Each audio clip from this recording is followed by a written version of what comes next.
Greetings, welcome to the Dividing Line. My name is James White, and we weren't here yesterday because I was flying back from speaking at the TMAI Symposium at which is sort of the pre-conference, the pre-Shepherds Conference. I guess that's sort of how it functions because the Shepherds Conference starts the next day, and this is the second year I've been there. I don't expect to be there every year, but it's been an honor to speak on the subject of Islam both times. And yesterday spoke on the subject of Christology and Islam. Had a limited amount of time. Whenever, I don't know, well, I'm sure my daughter understands this, and maybe she can explain it to you, but whenever I go to a conference, I'm the guy who feels some sort of moral pressure to get the entire conference back on to schedule. So, you know, if the guy if the speakers before me, if the first guy went 5 minutes over and the next guy went 10 minutes over, I'll go 15 minutes short and get us back on. And I'll just talk really fast. In fact, I talked so fast yesterday that my poor dear friend Nick is my Russian translator from Ukraine. I've talked to you about Nick before, and he's actually one of the translators there. So if you go into the Russian translation room, the place is just set up so well, even though they have it at Calvary Baptist Church instead of it at the other one where they're setting up for the Shepherds Conference. But you go into this room, and they're showing the speaker, but then you can, Nick is in the back, live translating into Russian, and they have Korean and Spanish, and I don't know how many different other languages they have, but anyway, Nick had set things up so that okay.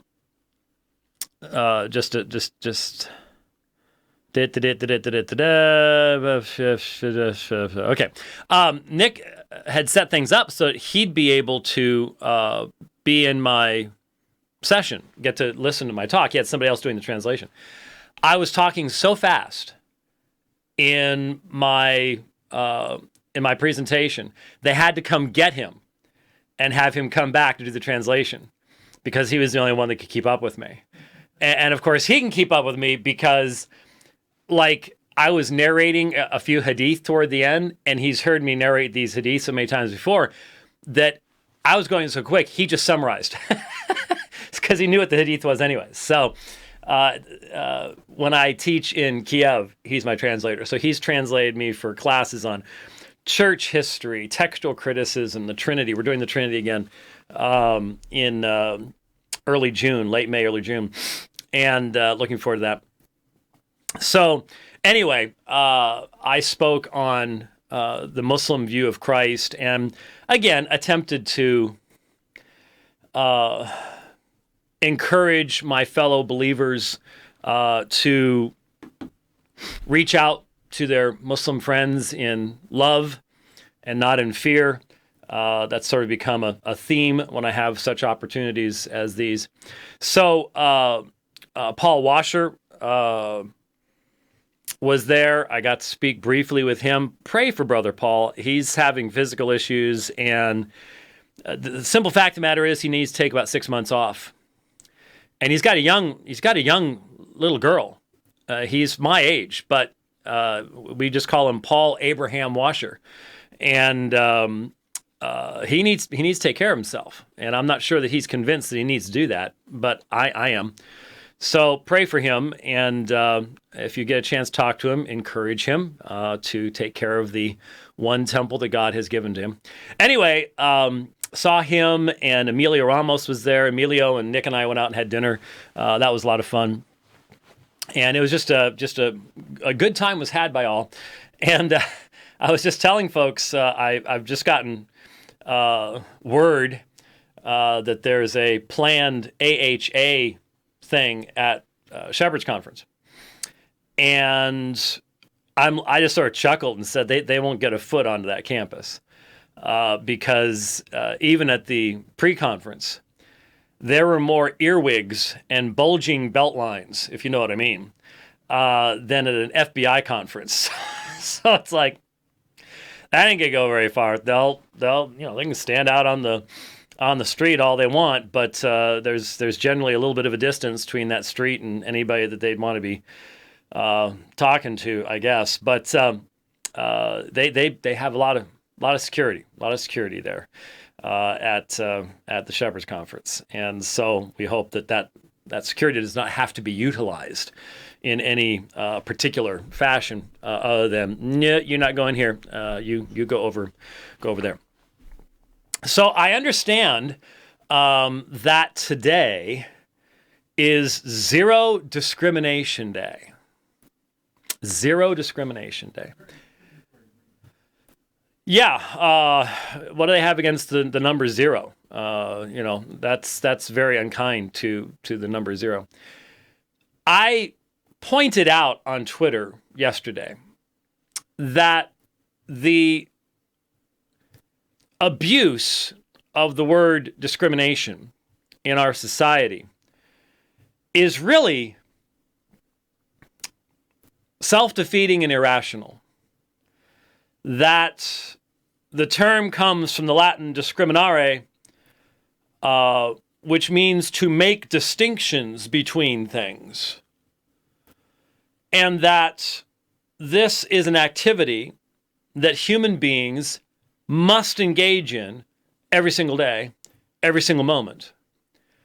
When you come up to an intersection, you discriminate between going straight, turning right, or turning left. You make a choice. You make a decision. That's what discriminare means. When you pass by, this will make Gene Client really upset, but if you pass by Chick-fil-A to go to Cane's, which I normally do, because in my opinion, 85% of the time at Cane's, I get really good chicken, and about 35% of the time at Chick-fil-A, I get really good chicken. So you figure out the relative proportion there. But if I pass by Chick-fil-A to go to Cane's, I'm discriminating against Chick-fil-A and discriminating for Cane's. This is what the word means.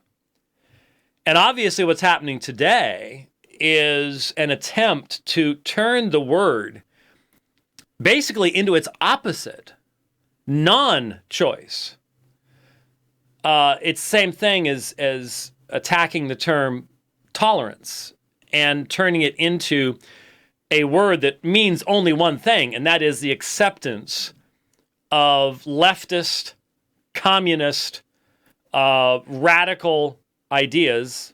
That's what tolerance is. You will be, well, and if you listen to Al Mohler this morning, he was talking about a radical philosopher from the middle of the 20th century that utilized the phrase intolerant of intolerance, and that they have to be intolerant of intolerance. And that's what is being picked up by the leftists in Hollywood and stuff like that.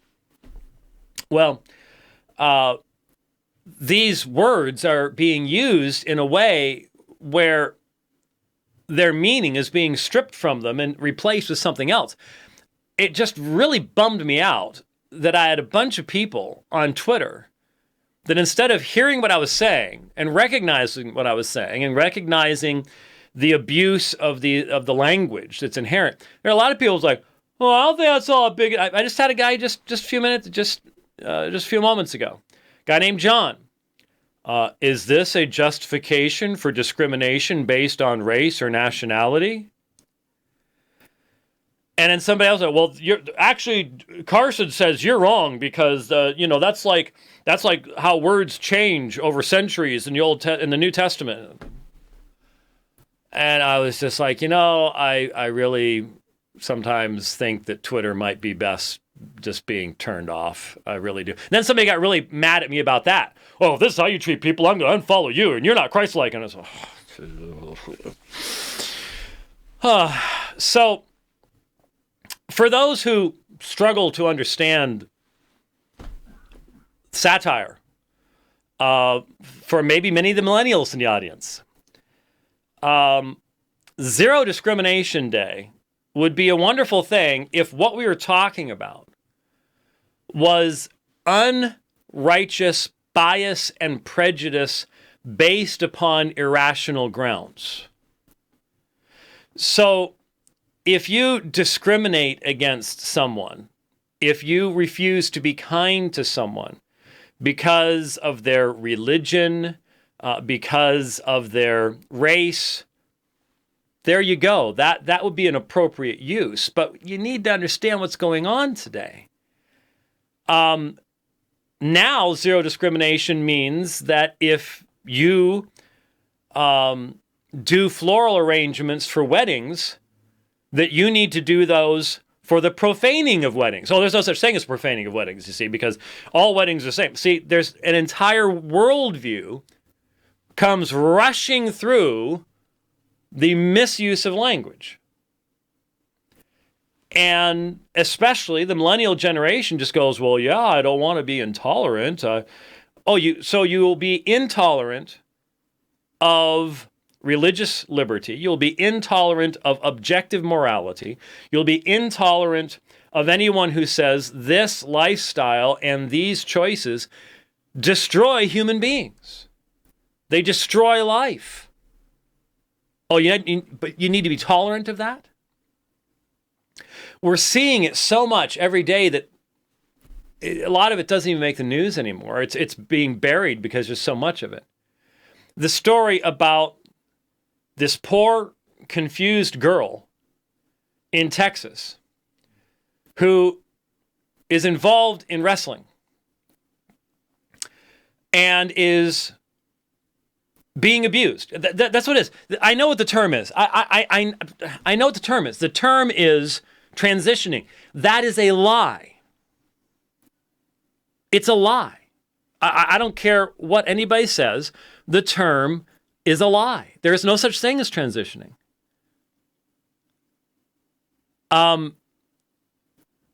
This young woman is destroying her body. Her body is being destroyed by medical professionals who are being paid well to do it. She is hopped up on testosterone. And she went undefeated, 56-0. I wonder why. Isn't it like illegal for athletes to get hopped up on testosterone? Yeah. Why? Because that's what produces muscles and you recover faster and all that kind of stuff. Well, but it's necessary medically for what? For his transitioning into a male. That young lady will never father a child. Won't happen. Can't happen. Doesn't matter what mutilation they do to that poor woman's body. Never father, never be a man. May want to pretend to be a man, may want to try to shave and cut her hair like a man and wear men's clothing, but she will never be a man. And there's no such thing as transitioning. It's a lie. It's deception. And everybody already knows the studies, these individuals are many times more likely to commit suicide. And it has nothing to do with society. It has to do with the fact that they have a serious mental problem. And the problem is our society has decided to encourage this serious mental problem because our society has a mental problem too, because it's lost its collective mind. No longer has a meaningful moral or ethical basis upon which to make any judgments whatsoever. And I've said many, many times, there is a small percentage of people in what's being called the transgender community. There's no such thing as a transgender community. You can't have a community based upon confusion. But that's what we're stuck with now.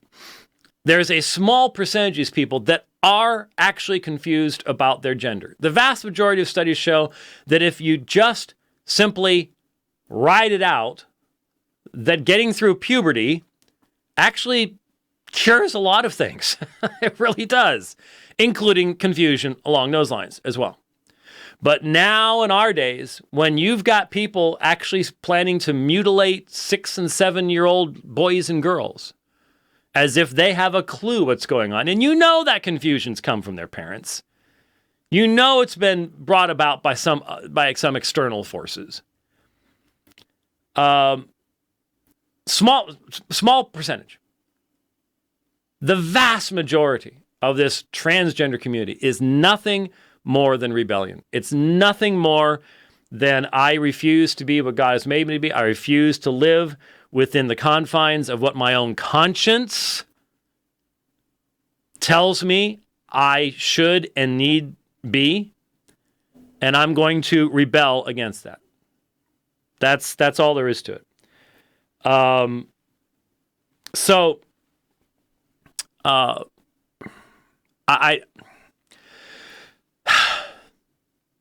The level of societal insanity is at such a point that obviously, you look at the situation in Texas. This young woman should not have been allowed to compete hopped up on testosterone.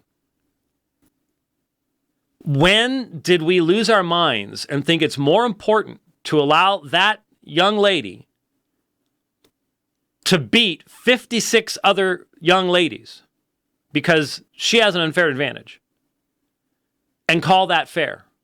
Call that good? What about the other 56 young ladies? You just made all their training, all their competition, everything that they did worthless for the sake of one person. It's insanity. It's evil is what it is. It needs to be called what it is. It is evil. It's evil to crush those young ladies' dreams. Women's sports are being destroyed by this insanity. It's evil. It needs to be called what it is. It's evil. There is a Hebrew term that's used in Leviticus chapter 18. We've talked about it before. It's the Hebrew term tevel. Tevel. And it can be translated as confusion, but when it's used in certain contexts, it becomes perversion. The Greek Septuagint translates it by the term museros, abomination, something that's loathsome, abominable, detestable. And when the natural categories that God has placed in his own creation are thrust aside by man's rebellion, the result is tevel, museros.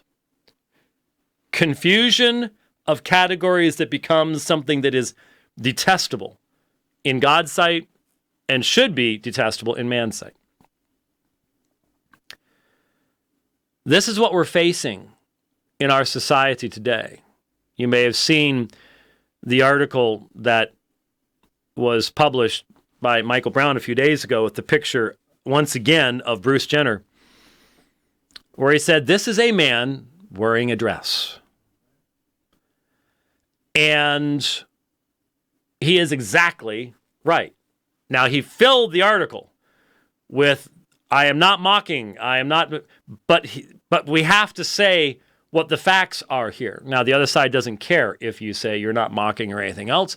They're just going to focus upon that and attack you as being hateful and the reason why people commit suicide and all the rest of that stuff. Because there's no meaningful conversation to be had with the left.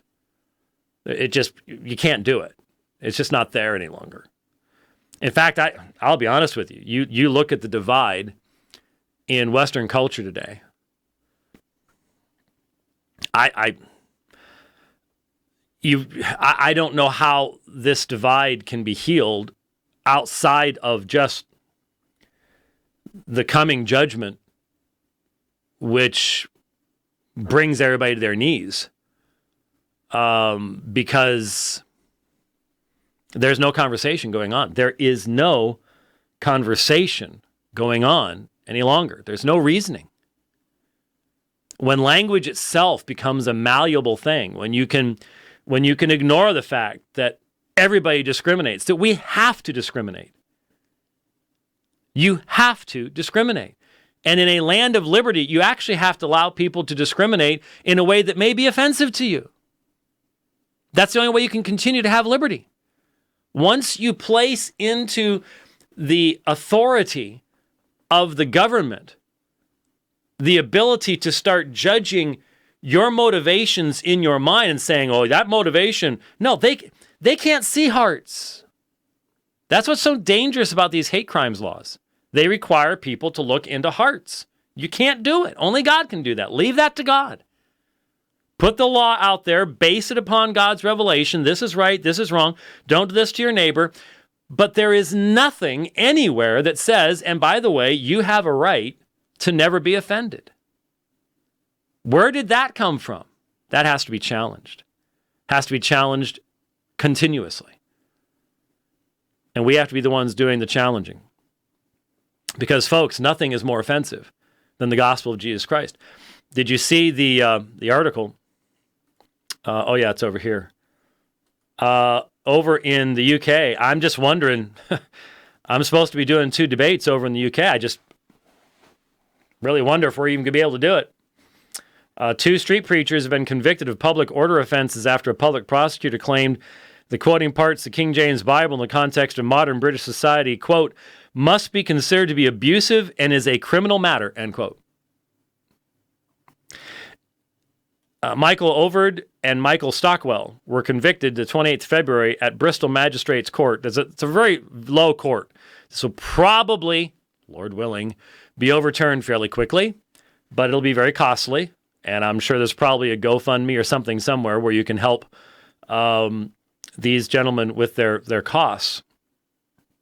But during the 4-day trial, prosecutor Ian Jackson claimed, quote, check this out, to say to someone that Jesus is the only God is not a matter of truth. To the extent that they are saying that the only way to God is through Jesus, that cannot be a truth, end quote. That's the prosecutor.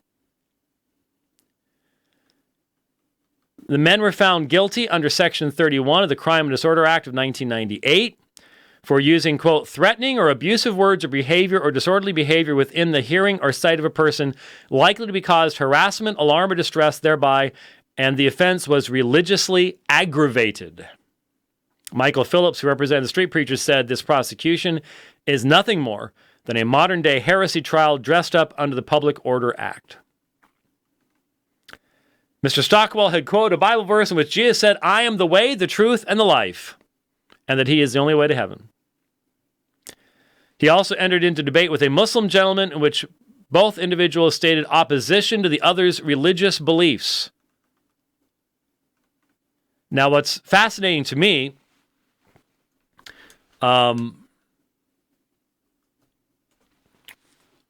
really wonder if the Muslim quoted from the Quran. Let me quote to you from the Quran. They have certainly disbelieved who say Allah is the Messiah, the son of Mary, while the Messiah has said, O children of Israel, worship Allah, my Lord and your Lord. Indeed, he who associates others with Allah, that's the sin of shirk. Allah has forbidden him paradise, and his refuge is the fire, and there are not for the wrongdoers any helpers. They have certainly disbelieved who say Allah is the third of three, and there is no God except one. And if they do not desist from what they are saying, they will surely afflict the disbelievers among them a painful punishment. So I just wonder if quoting, and I'm speaking to my Muslim friends, we're going to be having some, hopefully, very pointed discussions in 2 weeks in London. And the second one isn't all set up yet, but so I'll try to let you know on the website or via Facebook or, yeah, even Twitter. The first debate's going to be at Kensington Temple like last year. And that'll be on the Friday. What's the date on that? The 17th. It's St. Patrick's Day, I think. And then we're going to try to do another debate the next night at a mosque. And that's what we're working on. We're talking about the two Muslim gentlemen that I'm working with. Please pray that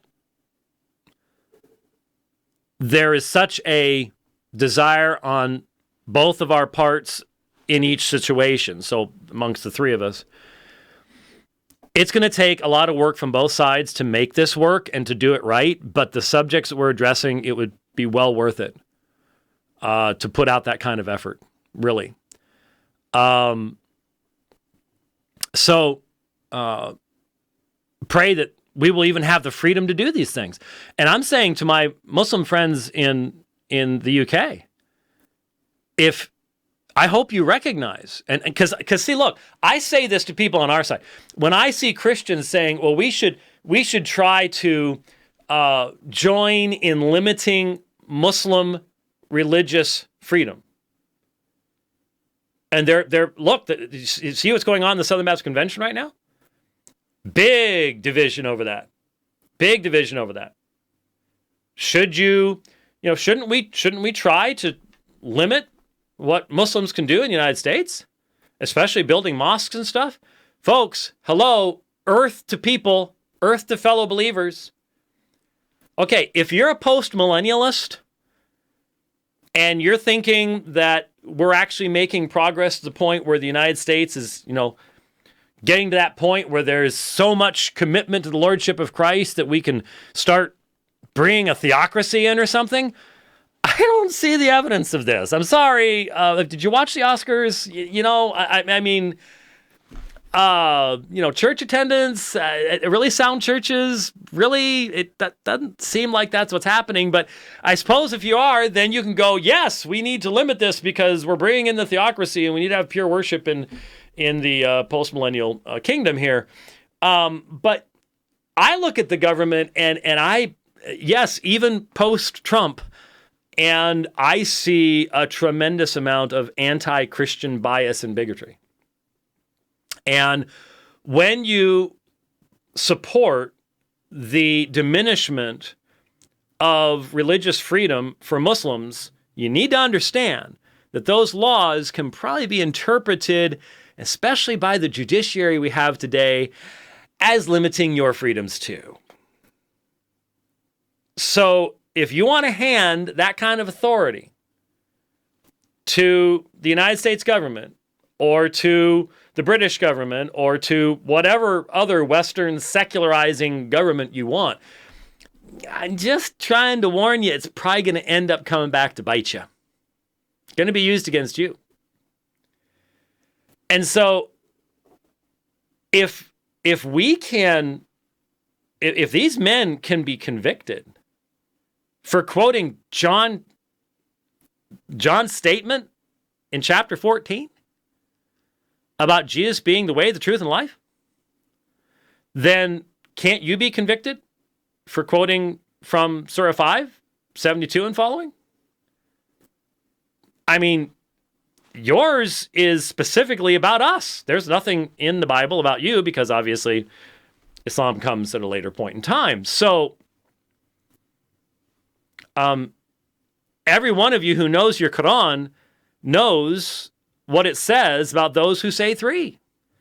Hellfire, disbelief, I think pretty clearly accusing us of shirk. I know there's some of you that would say, no, I appreciate the kindness, but I get the really strong feeling that was the author's intention. So is there a double standard? And how long will that double standard last before you're experiencing the same thing? Something to think about. Now, again, my hope is that this will be overturned because that's what's happened in each of these other instances. Once you get above these local magistrates that just evidently can do whatever they jolly well feel like doing. But you never know. What the left wants to do is keep pushing and keep pushing and keep pushing and keep pushing until these freedoms are done away with. The only freedom the left believes in is full-on human autonomy, full-on rejection of God's law, God's revelation. And we see it all around us. In fact, I was sent, this was just sent out this week. Message for all, now this is, by the way, this was sent to me. I don't even know who sent it, so don't even ask me. I don't even know who sent it. I didn't recognize the name. In fact, sitting here looking at it, I stuck it in Evernote. I don't even know where it came from. There's no, I don't know if it came through, actually I think it came through a Facebook message. I didn't recognize who it was. So you can't get me there. Message for all University of Phoenix faculty and staff, colleagues. University of Phoenix remains committed to and greatly values a diverse, inclusive, supportive, safe, and non-discriminatory environment. I mean, could we find any more buzzwords from the academy to stick in there? I don't know. In which all students, faculty, and employees feel valued and respected. We believe that this environment enriches the university. Our non-discrimination policy incorporates protections including sexual orientation, gender identity, gender expression, gender transition, transgender status, and gender variance.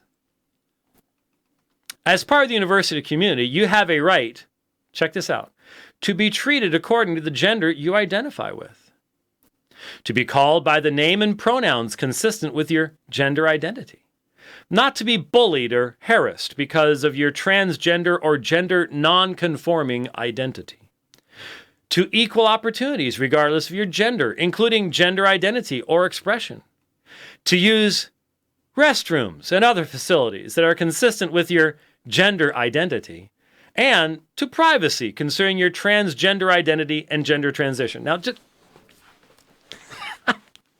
I know this is serious stuff, folks, but the insanity of the academy, these people with all these degrees, this proves it doesn't matter how many degrees you have after your name. You can completely lose contact with reality.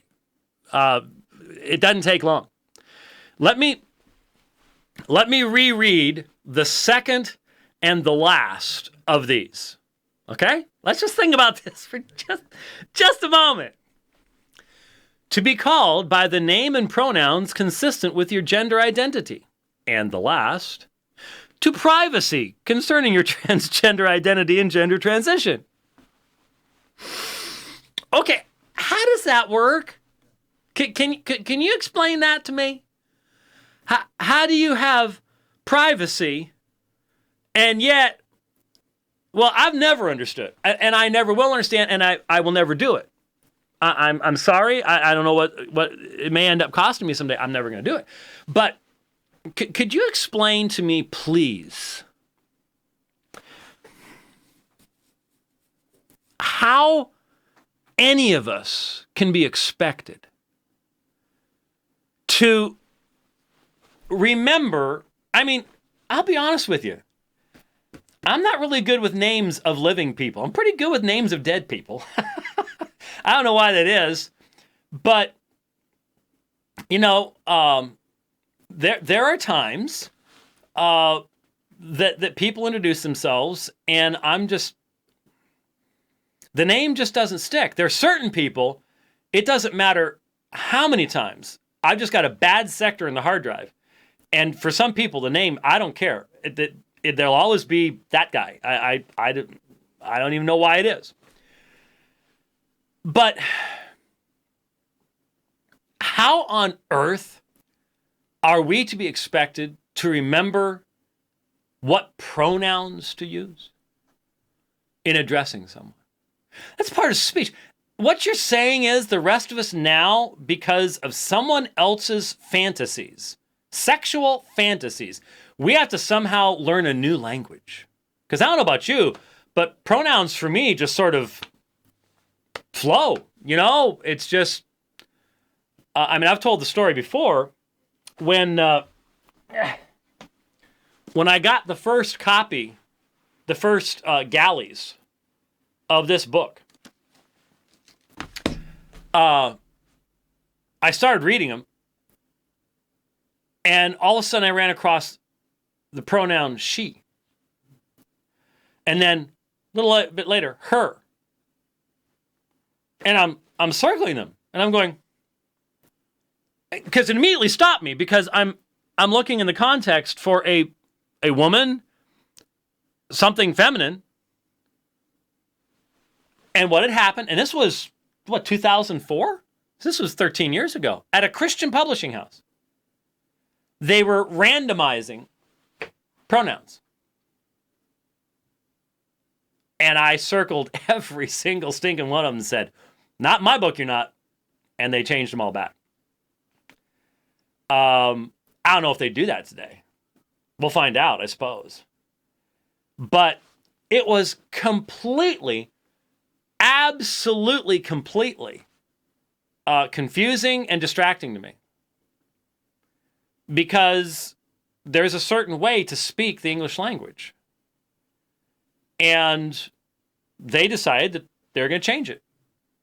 Now we're being told that somehow by just looking at someone, that you're supposed to retranslate. Because it's not just, some of these people, they don't want to just do the they thing, even as a singular. They have Z and G and you've got to be kidding me. It is so absurd. It is insane. It's evil. It's evilly insane. Because it's one thing for people to be literally insane and not capable of rational thought. These are people capable of rational thought. They've just decided to refuse to do so. And so it is evilly insane. It's evil. It's rebellion. It's Tevil. It's Tevil in language. That's what it is. Tevil and devil sound very much alike. Has absolutely no linguistic meaning, but I thought I'd mention it in passing just because I could. So this idea, currently, the university is undertaking a project to offer students, faculty, and employees the opportunity to provide the university with their preferred name and gender pronoun that will auto-populate to all university systems. We will notify you once this option is available. Till then, we're a bunch of hateful bigots. No, it doesn't say that part, but it should. It should. In the meantime, if you wish to use a preferred name and gender pronoun not reflected in your record, please reach out to the Title IX coordinator. Additionally, if you have any questions or concerns, you can contact our Title IX coordinator. Title IX never did have anything to do about that, but hey, you know what? No one really cared. That was sent out by Timothy Slatow, President, University of Phoenix, Kami Pratt, JD, Vice President, Title IX Coordinator. Doesn't say. And it would be hateful of you to assume. So, yeah. And this, after the Chris Cuomo tweet. Did you catch that? This was last week. Someone wrote to Chris Cuomo. Is he on CNN? He's on CNN, right? Well, he's over on the left. What do you tell a 12-year-old girl who doesn't want to see a male organ in the locker room? His response, which he deleted later, I wonder if she is the problem or her overprotective and intolerant dad.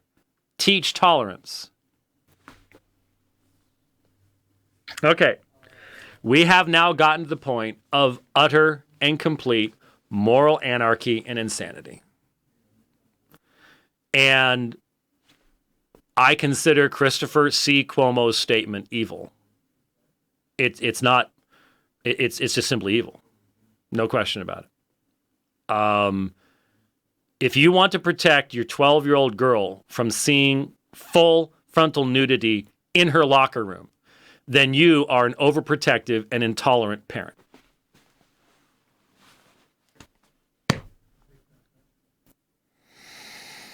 I don't even know what to say.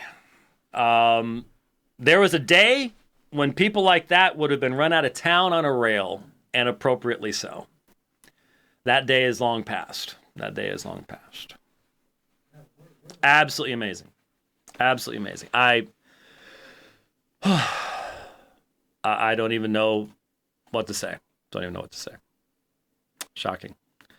All right. Let me see here. I'm looking for some of the other stuff that I was going to be sharing with you, and I'm not seeing it right now. Oh, I do. I'm glad I remembered this. Heading down to South Africa on Friday. Leave Friday. We will do a dividing line Friday afternoon. And in fact, I'll be going straight from here to the airport for the overnight flight to Heathrow, and then from Heathrow down to Joburg. And that is if this program doesn't get me banned from doing anything. Some of you may recall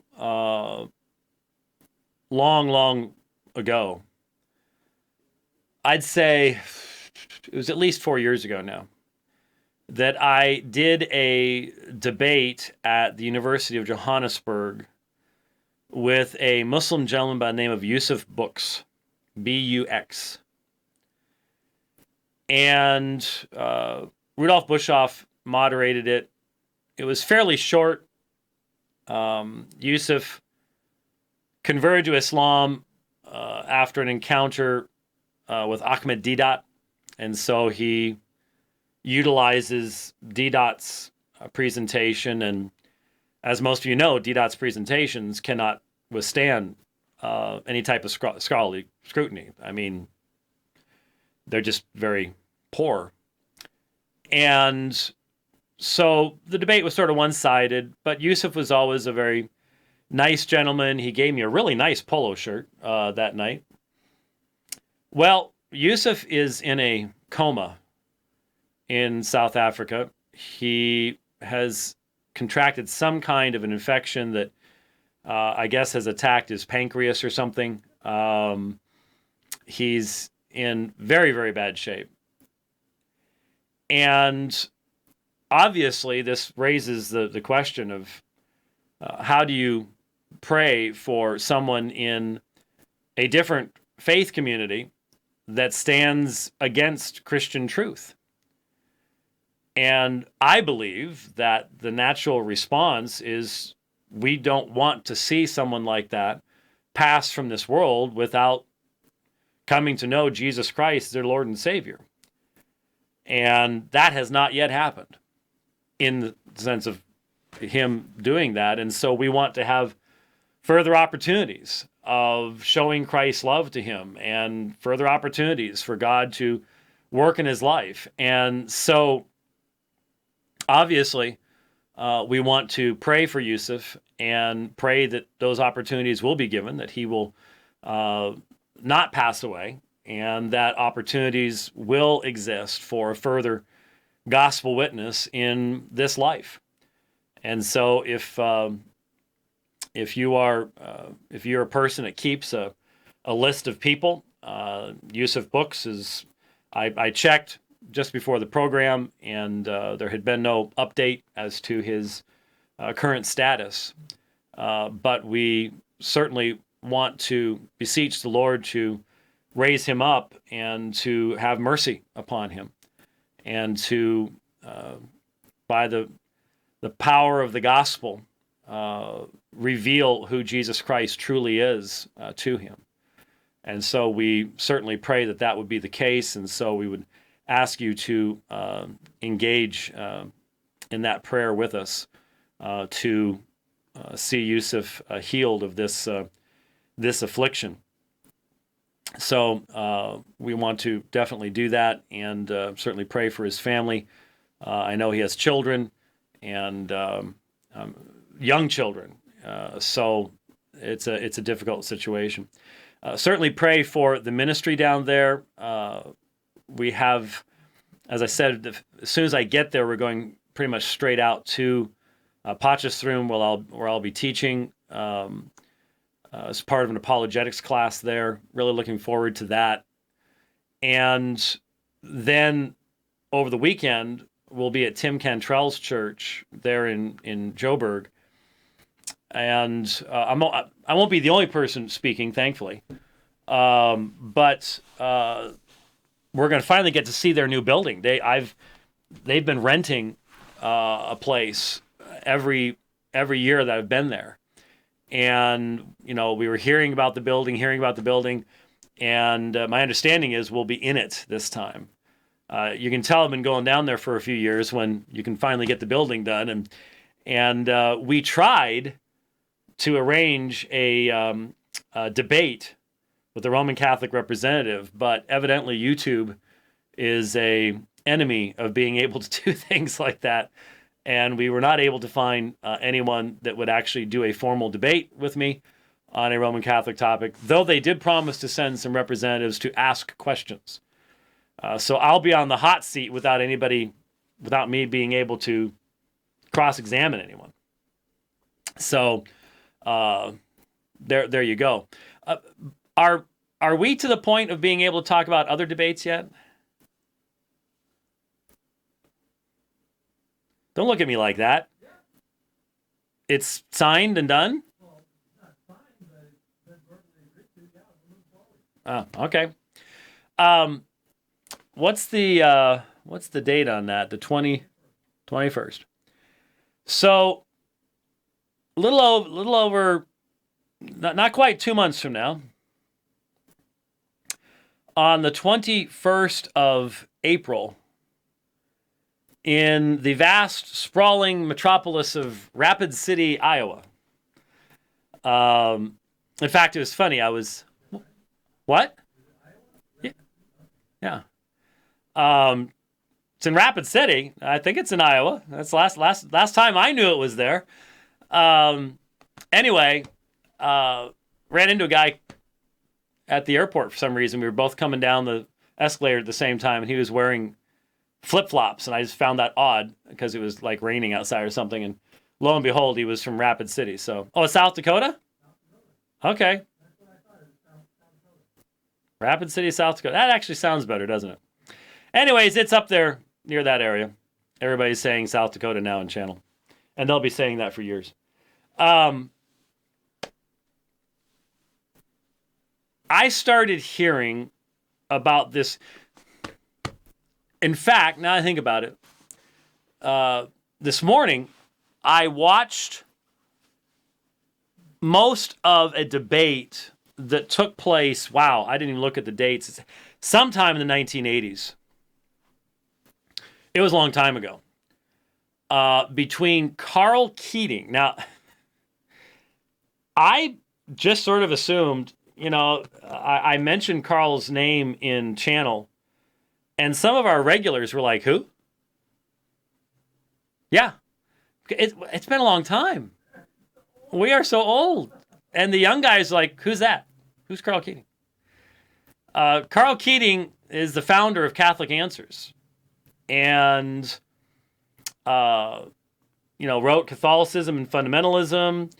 And, was the great-grandpappy of all these Roman Catholic apologists that are running around today. And he used to do debates. Never debated me, but he used to do debates. That's what got Catholic Answers going, was their willingness to do debates. And he took on Mr. Ventilacion. He eventually gave up trying to say that and just simply said Mr. Ventilation. He did. You can find it on YouTube. And he was a representative of Iglesia ni Christo. Iglesia ni Christo, which means Church of Christ, which I've been told is the third largest religious movement in the Philippines after Roman Catholicism and Islam. So it is a major religious group there in the Philippines. And if you go on YouTube, unfortunately, a lot of the debates are in local languages there in the Philippines, and so you can't really follow. But there are a few debates in English, and almost all of the debates are done by the same individual. He is their debater. They love to do debates. Normally, the debates are with Roman Catholics or Seventh-day Adventists. There's one with a black Christian pastor who should never have debated. He's not Orthodox in regards to his understanding of the Trinity. I don't think that's because he's a part of an unorthodox group. He just didn't know what he was talking about. And so he just made numerous errors in regards to the doctrine of the Trinity, was tied in knots very, very quickly, very, very easily. And in fact, outside of Carl Keating, I did not see any debates from anyone that was really a challenge for this particular gentleman.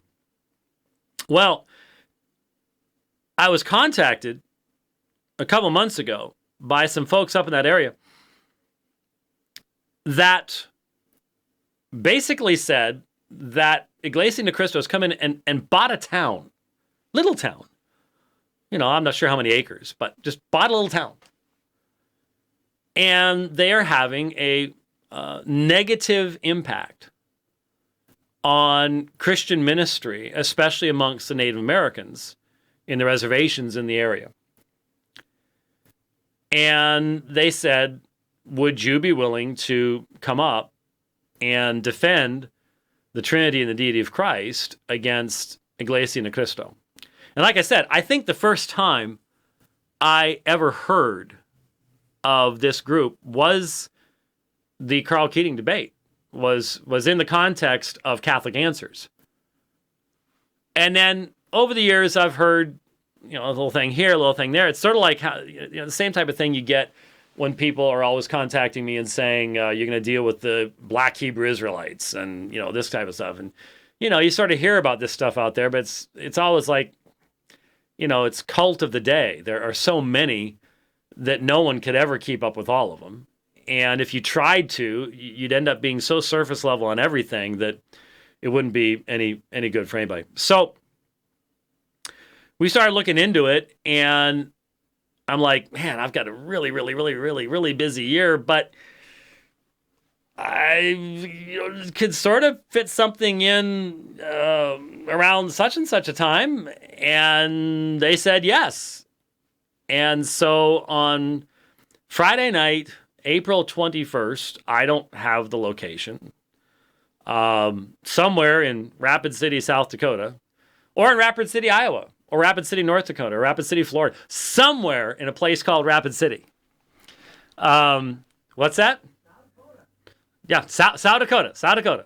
Okay, I'll say it like Milo would say it. And Rapid City, South Dakota. We are going to be debating the Trinity. Now, of course, that means I'm going to be on the defensive. That's fine. I've listened to the presentations. Let's just say there was nothing said that I haven't heard many times before from either Jehovah's Witnesses or Muslims or whoever. Very standard. Now, listening to the Carl Keating debate this morning while riding, actually, I did find it fascinating to listen to this fellow explaining how Isaiah prophesies their church, because their church was incorporated in 1914, and tying together the phrase Far East with the Philippines, with the book of Isaiah, and World War I, and it was like, wow, had to have borrowed some of this from the Jehovah's Witnesses and the Mormons both, because the level of eisegesis was astounding. Just wow. Amazing. But we won't be debating that specifically. But the argumentation, reliance upon particular texts to attempt to deny the deity of Christ, pretty standard stuff. So if you're in that area, April 21st, up in Rapid City, South Dakota. Rapid City, South Dakota. It will be at the Ramkota Hotel. At the Ramkota? Ramkota Hotel. Or it could be Ramkota Hotel. But the way I'm pronouncing it, the way I'm reading it is Ramkota Hotel. Best Western Ramkota Hotel and Conference Center. At, did you have a time? 7 o'clock? I presume 7 o'clock at this point. I assume that's fairly. That's usually standard Friday thing, and then yes. And then they're going to want you to do some stuff the next day too. Yes, I know. I will be doing a conference the next day as well. So that's coming up April 21st, and then the next month there will be a. Why isn't this in this particular? Anyway, I'll have to fix that. But we just arranged that between my speaking in Wittenberg at the German Shepherds Conference, I love that, and my teaching in Kiev a week later. Guess where we're going? Did I tell you where we're going? But about 2 hours. I'll be teaching about 2 hours north of Prague in the Czech Republic. Another TMAI location there. So I'll get to teach 2 classes while I'm over there. So Chad Daniels, just want to say that I love Rich. He needs it because of all the stink eye Dr. White gives him. Chad, you need to understand something. There's a glass window here. You don't see everything that goes on the other side of that window. You really don't. So the stink eye goes both directions. It really does. The window does not filter it out at all. So just so you know. Everybody thinks that I am just so mean to you. You are. Yeah, you go ahead and keep... Fake news, guys. Fake news. There you go. There's fake news just across the way. So there you go. Anyway, all right, so that's what's coming up. We're going to do another program, like I said, on the way to the airport on Friday in the afternoon, and we'll hopefully have some more things to talk about then. So we'll see you then. Thanks for listening. God bless.